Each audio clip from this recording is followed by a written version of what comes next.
Boleh dijelaskan Pak Menteri kegiatan Pak Menteri di Washington DC hari ini tadi pagi bertemu investor seperti apa Pak hasilnya?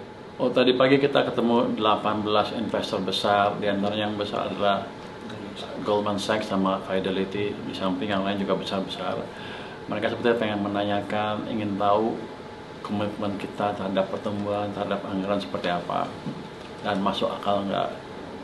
Jadi kita udah jelaskan ke mereka dengan detail dan komprehensif apa yang kita lakukan, apa dampaknya ke anggaran, apa dampaknya ke pertumbuhan ekonomi. Jadi mereka suka sekali dengan penjelasan kita bahwa kita akan menciptakan pertumbuhan ekonomi yang lebih cepat tanpa mengorbankan kehati-hatian kebijakan fiskal. Itu yang mereka pegang. Sampai ada banyak pertanyaan yang lain yang mengenai fundamental ekonomi dan fundamental kebijakan kita. Sepertinya selama ini mereka masih agak bingung dengan kebijakan kita. Utamanya mereka bingung kenapa kita bisa tumbuh lebih cepat tapi anggarannya tetap terkendali.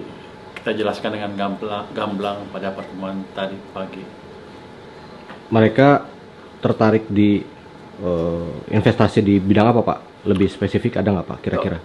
Tadi sih campur, ada yang sebagian fixed income, tapi sebenarnya sebagian juga dari equity. Jadi harusnya ini kan financial sector ya, bukan FDI. Jadi harusnya sih nggak lama lagi akan masuk ke Indonesia dan akan mendorong pasar modal Indonesia ke level lebih tinggi lagi. Oke, terkait dengan pertemuan Bu Kristalina dari IMF seperti apa Pak tadi? Oh, tadi Bu Kristalina menjelaskan bahwa ketidakpastian global masih akan tetap tinggi dalam beberapa waktu ke depan karena perang juga tidak jelas hasilnya akan seperti apa. Jadi kita akan menghadapi ketidakpastian. Yang jelas saya tanya ke dia apakah ada kebijakan khusus dari IMF untuk membantu mengurangi ketidakpastian. Dia bilang IMF tidak punya otoritas melakukan hal itu, tapi mereka menyediakan dana bantuan untuk negara-negara yang membutuhkan.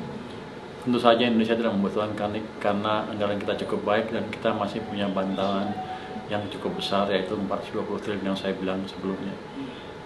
Melihat penjelasan dari Pak Purbaya, seperti apa Pak respon Bu Kristalina terkait kita bisa bertahan di tengah krisis di bawah pemerintahan Pak Prabowo Subianto Pak? Ya, mereka agak bingung sebetulnya tadinya kenapa kita bisa bertahan di tengah keadaan global yang seperti ini, tapi saya jelaskan bahwa memang kita sudah merubah kebijakan sejak akhir tahun lalu dan dampaknya sudah jelas.